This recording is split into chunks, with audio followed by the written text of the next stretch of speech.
Good morning students, how are you. आज हम संज्ञा और उसके भेद पढ़ेंगे। ठीक है। अब संज्ञा की परिभाषा क्या होती है।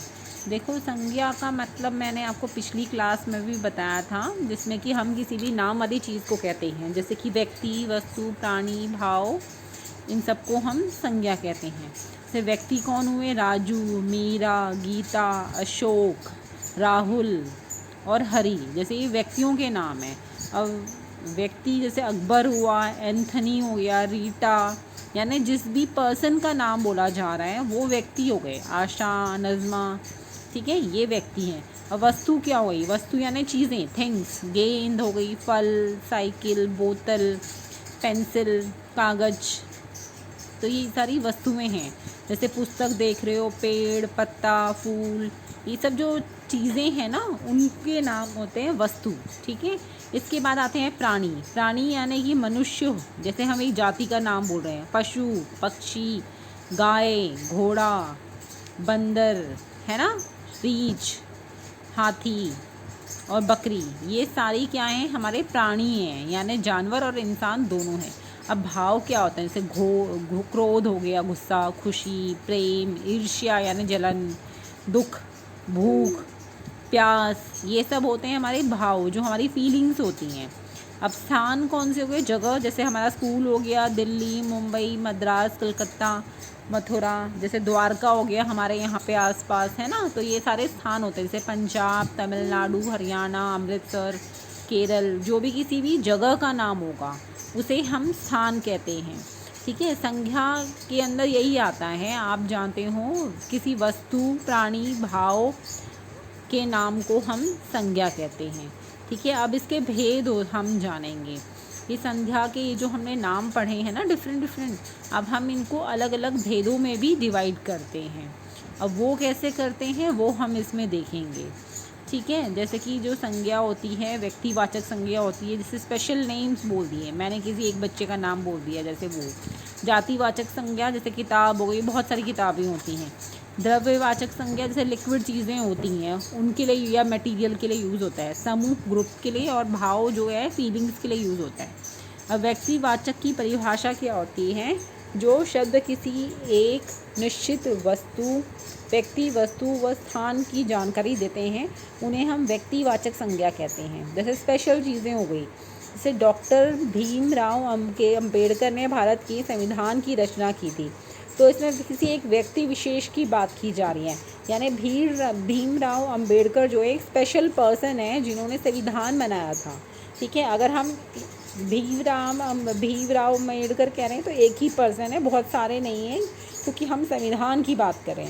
भारत का सबसे पहला ऋग्वेद है, तो यहाँ पे एक स्पेशल जो है ना वेद की बात कर रहे हैं। ये विशेष है, व्यक्तिवाचक संज्ञा में विशेष चीज़ों के बारे में बताया जाता है जो स्पेशल होती हैं। जामा मस्जिद दिल्ली में है, तो यहाँ पे कौन सी निश्चित स्थान है? दिल्ली, क्योंकि दिल्ली एक ही है ना, तो हम दिल्ली की बात कर रहे हैं।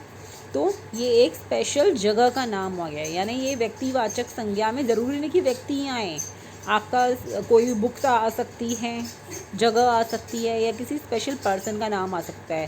जैसे गांधी जी भी आ सकता है ना, बाइबल आ सकती है, कुरान आ सकती है, ये सारी धार्मिक किताबें हैं। तो इस टाइप से। अब जातिवाचक संज्ञा क्या होती है? किसी भी प्राणी, जंतु या समूह की जानकारी देने वाले शब्दों को जातिवाचक संज्ञा कहते हैं।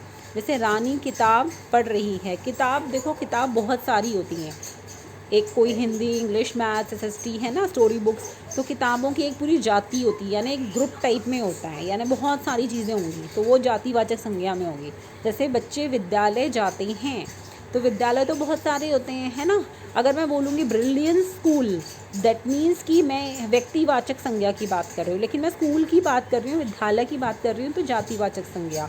आज हम फल खाएंगे, तो फल तो बहुत सारे हैं, है ना, तो ये जातिवाचक संज्ञा है। अगर मैं कहूँगी आज मैं आम खाऊंगी, तो वो व्यक्तिवाचक संज्ञा में आ जाएगा, क्योंकि मैं एक स्पेशल फ्रूट का नाम बता रही हूँ, है ना। तो लेकिन अगर मैं सिर्फ फल का नाम बोल रही हूँ तो वो जातिवाचक संज्ञा आ जाएगा।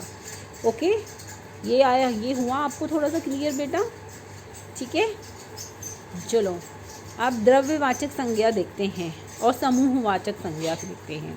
द्रव्यवाचक संज्ञा होती है वे संज्ञा शब्द जो ऐसे पदार्थों या द्रव्यों का बोध कराते हैं जिनसे नई वस्तुएं बनती हैं एवं उनका माप तोल किया जाता है, उन्हें द्रव्यवाचक संज्ञा कहते हैं।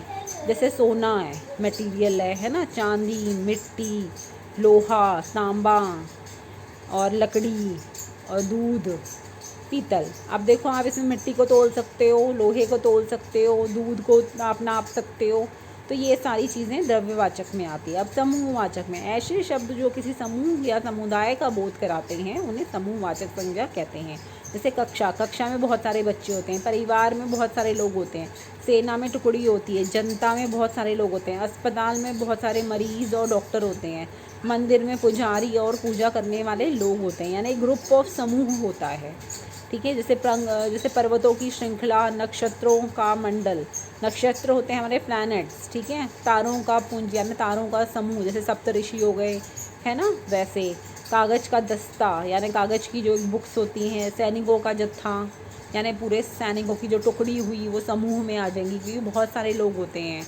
तो ठीक है, जो चीज़ें हमें ग्रुप में पता चल रही है ना, हम उनका नाम भाव जातिवाचक संज्ञा में बोलते हैं। भाववाचक संज्ञा जिन संज्ञा के शब्दों में किसी व्यक्ति या वस्तु के गुण, दोष, दशा, अवस्था, धर्म आदि का बोध होता है उन्हें हम भाववाचक संज्ञा कहते हैं। जिससे भाव आती है, फीलिंग्स, डेफिनेशंस को बहुत ज़्यादा ध्यान नहीं देना है, ठीक है, ये चीज़ें समझो बस। दया, शांति, प्रेम, अच्छाई, धैर्य, बुढ़ापा, सफलता, सुंदरता, बहुमूल्य, यानी ऐसे भाव हैं ये। सुंदरता को आप फील कर सकते हो, बुढ़ापे को आप फील कर सकते हो, आप बुढ़ापे को पकड़ थोड़ा ना सकते हो। धैर्य यानी थोड़ा सा अपने अंदर मतलब थोड़ा सा शांति सी रखना, उसके लिए कहते हैं। क्रोध यानी गुस्सा, मिठास जैसी चीज़ें हैं आप उनको फील कर सकते हो, आक्रोश को फील कर सकते हो। शत्रुता यानी दुश्मनी, मित्रता यानी दोस्ती, ये कोई चीज़ें आप